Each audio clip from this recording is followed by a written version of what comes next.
कुछ भी थ्योरी लगाते हो भैया आप लोग। तो देयर आर जजमेंट्स। अरे जजमेंट कुछ नहीं, ये कुछ समझ नहीं आता। बेसिक चीज आप बताओ, जी। अगर वो ST SC का है जी। तो वो अगर 12वीं में अगर उसको 5% रिलैक्सेशन का अधिकार है एडमिशन के लिए, वो एक अलग इशू हो गया, वहां कहानी खत्म। नहीं, माय लॉर्ड। अगर मान लीजिए वो यहाँ मेरिट में आ गया है, जी। अगर पहले देखिए पहले में पढ़ाई में कमजोर था, जी। तब रिजर्वेशन का बेनिफिट लिया। अगर कोई कैंडिडेट अगर क्वालिफिकेशन में रिलैक्सेशन ले रहे हैं तो वो अनरिजर्व्ड में सेलेक्ट नहीं हो सकता। अरे वाह, ये क्या बात हुई, ये तो हो ही नहीं सकता। There are judgments my lord. Impossible है। आज मेरिट में मेहनत करके आ रहा हूं मैं, तो क्या मेरा मेहनत करने का अधिकार नहीं है मेरा? नो है, लेकिन माय लॉर्ड जो उन्होंने कंसेशन लिया माय लॉर्ड, हाँ वाह, ये माय लॉर्ड तो लेवल प्लेइंग फील्ड वाह वाह, लेवल पे वो सब रहेगा। अंग्रेजी वाला जो वर्ड है ना, जी। वो वहाँ माय लॉर्ड। हमको नहीं समझ में आती। माय लॉर्ड हमको सीधी सीधी समझ में आती है। आप मेरिट में आए हो तो मेरिट में हम अगर वो चाहता है कि हम जनरल कैटेगरी स्विच ओवर करें तो he will switch over it, ये दैट इज राइट। तो आप होते कौन हो? मेरी चॉइस है ना। मैं schedule caste schedule tribe candidate हूँ, मुझे अपना अपना भला बुरा सब मालूम है। तो आप होते कौन हो? My Lord I am the general candidate. General candidate, वही तो बोल रहे हैं। आपका क्या अधिकार है मेरी थॉट प्रोसेस में इंटरफेयर करने का? 77.75। फिर क्या है भाई, आपको क्या तकलीफ है? इनका छोड़ो ना, हो गया खत्म। माय लॉर्ड मैं थोड़ा सा ब्रीफ करता हूं। नहीं नहीं, ये चीज को पहले बता दो। आज एक काम करते हैं, स्टे वेकेट कर देते हैं, अभी बस सुनेंगे नहीं, बोल नहीं है। माय लॉर्ड मैं बहस हम ऐसा कर देते हैं, अभी इसका स्टे को वेकेट कर देते हैं, सब्जेक्ट और डायरेक्शन देते हैं स्टेट को, इनका अपॉइंटमेंट इशू। माय लॉर्ड आता भाई, अभी देखो स्टे को तो देखो, जिसको नौकरी मिल रही है ना उसको मिलने दो। अगर जीतोगे पोस्ट क्रिएट कर देंगे, क्या दिक्कत है? आपका अधिकार सुरक्षित। लेकिन स्टे को तो हम वेकेट, हमको पसंद नहीं है।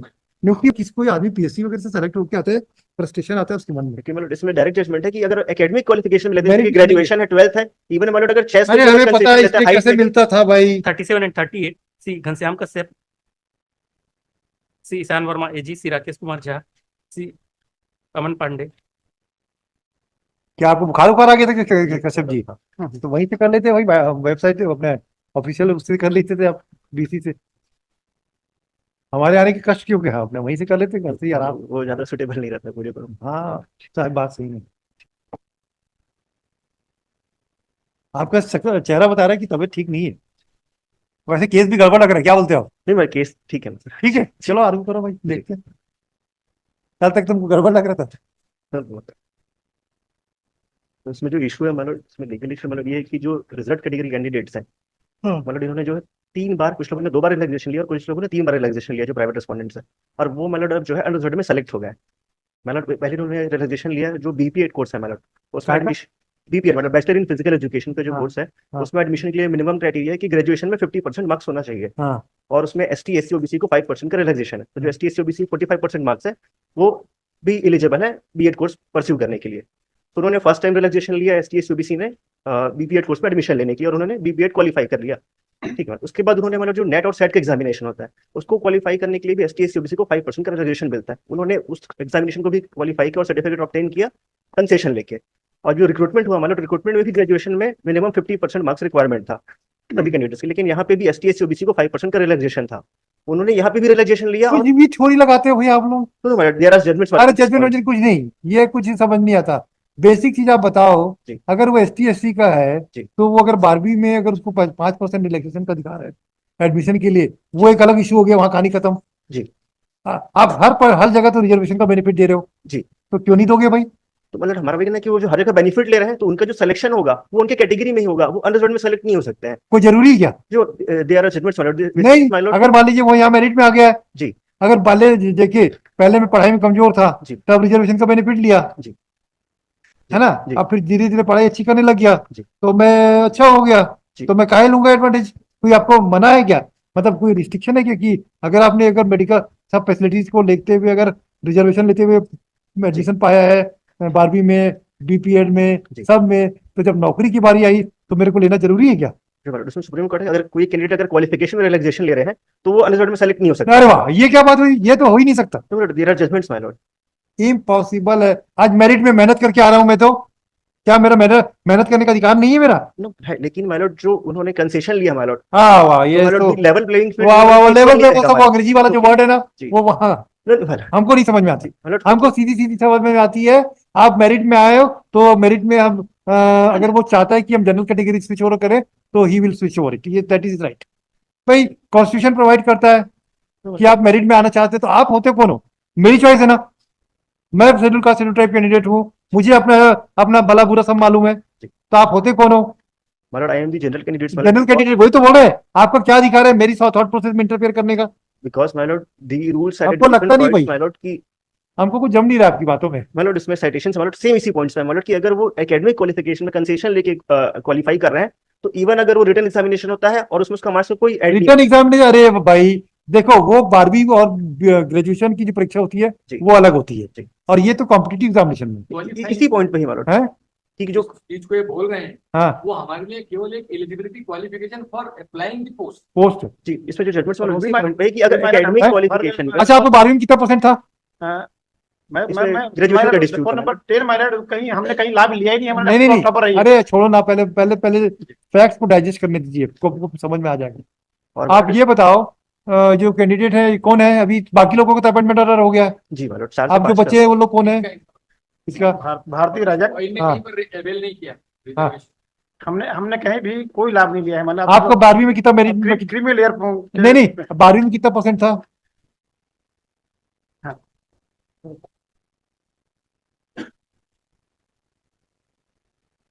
भारतीय राजा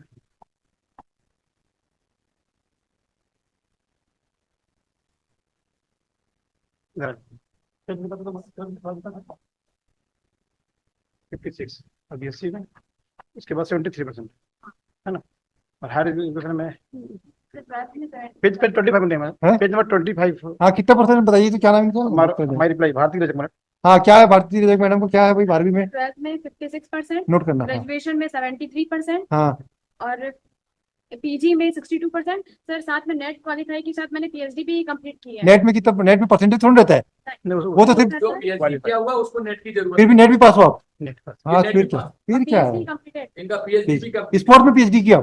स्पोर्ट में पीएचडी क्या होती है? क्या पीएचडी होती है स्पोर्ट? यौगिक साइंस, फिजिकल एजुकेशन को कोलैबोरेट किया यौगिक साइंस से। योगा से। हाँ, फिजिकल अभी- एजुकेशन को योग से कोलैबोरेट किया है। अभी 21 जून को है योगा डे, नोट कर लो। यस, फिर क्या है भाई? No, my lord, इनका जो ग्रेजुएशन उनका मार्क्स है 49 49 का, ये तो 71% बता रहे, कितना मैडम आपका? 49 पॉइंट हैं? मार्क्स है my lord। 12वीं में कितना? ग्रेजुएशन में? ग्रेजुएशन हमारा बीपीएड होता है। हाँ, बैचलर ऑफ स्पोर्ट फिजिकल, उसमें कितना हुआ? 77%। 70। 77 75। फिर क्या है भाई, आपको क्या तकलीफ है? इनका छोड़ो ना, हो गया खत्म। my lord, मैं थोड़ा सा ब्रीफ करता हूँ नहीं नहीं, ये चीज को पहले बता दो। मतलब ये जो बता रहे हैं इनका बीपीएड का क्वालिफिकेशन हाँ। परसेंटेज बता रहे हैं, जो ग्रेजुएशन में तो जो रूल्स ग्रेजुएशन कौन सा ग्रेजुएशन? मतलब 3 इयर्स ग्रेजुएशन कोर्स वो तो बीपीएड की तो होता है ना, 1 साल का है वो 1 साल का एक साल का। अच्छा, एक मिनट, बीए आप क्या बीएससी की हो कि क्या किया हो? फिजिकल एजुकेशन ग्रेजुएशन उसी में पड़ी है भाई, वो तो। मतलब 1 साल का कोर्स है मतलब इन्होंने नहीं, नहीं। सर्टिफिकेट क्या 1 साल का है वो। बैचलर तो 3 साल का ही 4 साल का कोर्स है? 1 साल। मतलब बीपीएड 4 साल का होता है मतलब 12th के बाद। बैचलर 1 साल था, अब वो 2 साल का हो गया है। और उसके पहले क्या कुछ वो बीएससी वगैरह करना पड़ता है क्या? क्या नहीं जी हाँ, बीएससी करना पड़ता है, उसमें एक सब्जेक्ट फिजिकल एजुकेशन रहता है हमारा। उसमें कितना परसेंट था आपका? 49.8 49.89। तो सेकंड डिवीजन है भाई। 45 के ऊपर तो सेकंड डिवीजन होता है, जी। 45 के नीचे थर्ड डिवीजन होता है, और रिक्वायरमेंट मतलब 50% का है ग्रेजुएशन में। तो वो तो नहीं। हाँ, ग्रेजुएशन बीपीएड हाँ। ऑलरेडी मैं सीएसए छत्तीसगढ़ रिप्रेजेंट करी, नेशनल भी रिप्रेजेंट करी हूँ। तो तो- अगर आप स्पोर्ट्स का क्वालिफिकेशन रखते हैं तो आपका 45% मिनिमम है। मेरी 45% से आपका ज्यादा होना चाहिए। रूल में लिखा है, यस सर। रूल में लिखा है मिस्टर माथुर, क्यों होती रूल? और हम जितने भी कैंडिडेट बचे सबका अलग है। आज एक काम करते हैं, स्टे वेकेट कर देते हैं, अभी बस सुनेंगे मेरे को बोल रही है। हाँ, मतलब मैं बहस हम ऐसा कर देते जी। हैं, अभी इसका स्टे को वेकेट कर देते हैं, सब्जेक्ट और डायरेक्शन देते हैं स्टेट को, इनका अपॉइंटमेंट इशू। मतलब इसमें आपका भी ऑर्डर है मतलब 25-60 को उसमें स्पेसिफिक आपने डायरेक्शन दिया था एफिडेविट फाइल करने के लिए। अरे ठीक है ना, उसमें आपने सेलेक्ट मतलब 17 पोस्ट है अंडर कैटेगरी की, सिर्फ 4% जो है यूआर के पर्सन सेलेक्ट हुए, उसमें 3 जो है अदर स्टेट के, सिंगल एक स्टेट का पर्सन बस सेलेक्ट हुआ है मतलब इसमें आपने मतलब क्वेश्चन भी फ्रेम किया था मतलब मैं एग्जामिन कर लेता हूँ क्योंकि मतलब 25-60 का आपका ही ऑर्डर है हो मतलब सकता है मैंने फाइल किया हो, अगर नहीं किया हो तो इसके बाद भी मैं उसमें फाइल कर दूंगा। आपका ही ऑर्डर मतलब हाँ ठीक है ना, तो वो हो जाएगा ना भाई। अभी देखो स्टे को तो देखो, जिसको नौकरी मिल रही है ना उसको मिलने दो, अगर जीतोगे पोस्ट क्रिएट कर देंगे, क्या दिक्कत है? आपका अधिकार सुरक्षित, लेकिन स्टे को तो हम वेकेट हमको पसंद नहीं है। नियुक्ति में स्टे किसी के फ्रस्ट्रेशन आता है लोगों को। humble submission my lord may observe my lord if petition will succeed my lord this हाँ, आपका my यस वो तो लिखेंगे। lord हाँ, हम अभी सब्जेक्ट टू फाइनल आउटकम कर देंगे ना, my lord तो उसमें आ रहा है my lord फाइनल ऐसे भी आउटकम। आपने किया था my lord नहीं नहीं, तो सब भी करेंगे हम। my lord किसी में ने वो हमने वो एक और केस ना कि मिस्टर अमृतो का था, जी। उसमें भी ऐसी कर दिया। हाँ, ये नियुक्ति को मिस्टेक नहीं करते। अरे किसी कोई आदमी पीएससी वगैरह से सेलेक्ट होकर आता है, फ्रस्ट्रेशन आता है उसके मन में। क्योंकि मतलब इसमें डायरेक्ट जजमेंट है कि अगर एकेडमिक क्वालिफिकेशन में लेते हैं कि Merit ग्रेजुएशन है, 12th है, इवन मतलब अगर 6 अरे हमें पता है इसमें कैसे मिलता था भाई। On 2022 entry application was modified 2022 और 2 साल से कंटिन्यू आपका एंट्री ऑर्डर चल रहा है। नो मतलब हमने एडजमेंट नहीं लिया था नहीं लिया, हमारी गलती है। नो नो हम मतलब हमारी इंस्टीट्यूशन की गलती है, हम एडमिट कर रहे हैं, कोई दिक्कत नहीं है। मतलब इसमें entry Who has been appointed, has been selected, has been deprived from appointment for last 2 years. Who are responsible for this? We are responsible. सब बीमारी को बंद कर दूंगा मैं। मेरिट में नहीं आया, खत्म बार। कॉम्पिटिटिव एग्जामिनेशन है, अगली बार फिर आ जाना मेहनत करके।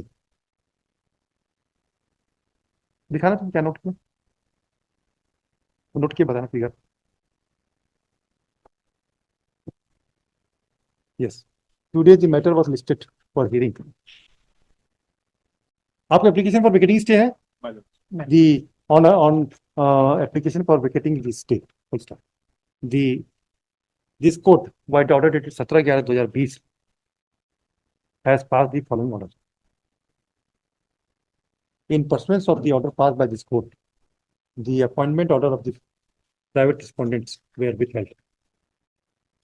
Thereafter, this private respondent have preferred writ appeal before this court, which was before the Honorable Division Bench, which was registered as writ appeal number 441/2021, wherein the Honorable Division Bench passed the following order. Paragraph 4.5. Still the matter has not reached to its final end, despite lapse of more than 3 years and 3 months. On 25/8/2022,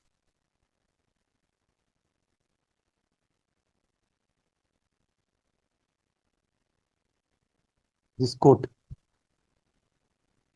has issued certain direction and directed the matter to be listed on the top of the list on 22/9/2022. On 22/9/2022, this matter was listed on was adjourned to 27/9/2022, and thereafter it has not reached to its logic for hearing. Again, the matter was listed on 11/10/2023, but not finally decided. The private respondent number 10, Bharti Rajak और कौन है? और कौन है? हैं पवन? You are at serial number में? Yes. Serial number 4. Have moved an application for 3, 4, 5. No, बाकी लोगों का अपॉइंटमेंट ऑर्डर इशू हो गया ना? नहीं मैडम, इन लोग का बचा हुआ है 3, 4, 5, 11, 12 का बचा। एक minute 4, 5,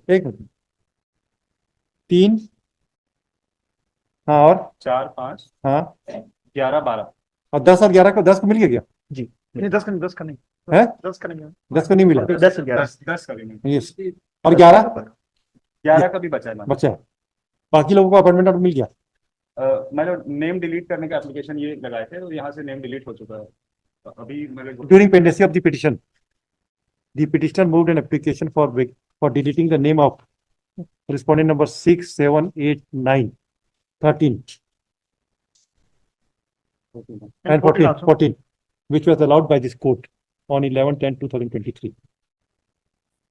As such, the appointment of respondent number 3, 4, 5, 10 and 11 are still stayed at 12 in view of the interim order passed by this court. Therefore, an application for vacating the stay order was passed.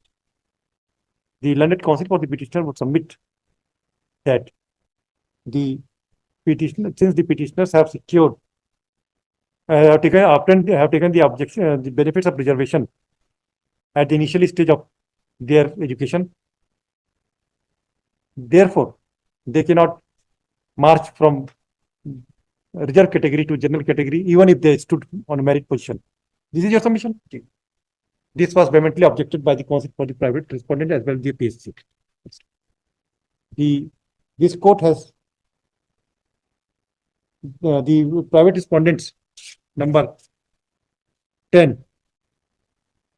Mr. Jha, appearing for a respondent number 10, would submit that the petitioner's educational qualification cannot be said that cannot be prima facie reflect that she has been granted admission in the graduation course or in the higher secondary school and the undergraduation course or BPEd courses on account of reservation.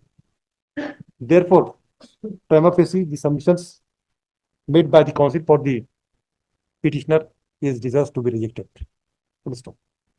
To substantiate the submission, the counsel for the petitioner would submit that the petitioner has secured 12th में कितना था 56%, 56% in 12th class, comma in BSc with physical education her percentage was 49.88%.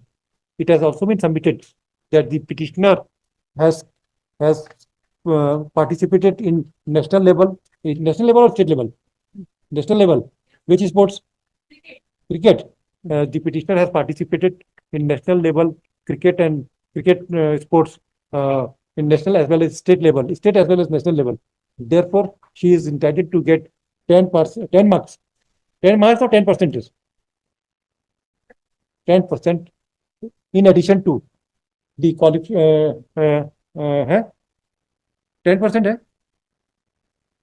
है कि 10 marks है 10% relaxation. Therefore, she is entitled to get a relaxation of 10 marks, 10% of marks in her graduation course.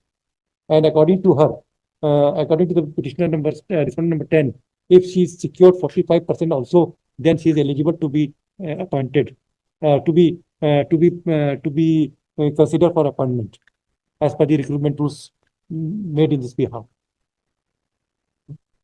Considering this fact that, and thereafter in BPEd, she has secured 77%, na?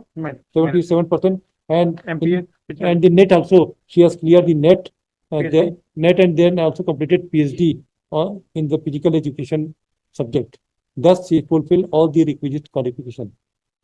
For considering this aspect of the matter, and the foundation laid by the petitioner regarding a stay is that the petitioners have been given benefit of reservation while getting the respondents have been given benefits of reservation at the initial stage. Therefore, they cannot march over for getting employment in a general category. Cannot prima facie seems to be not acceptable. Accordingly, the interim order passed by this court is deserves to be vacated.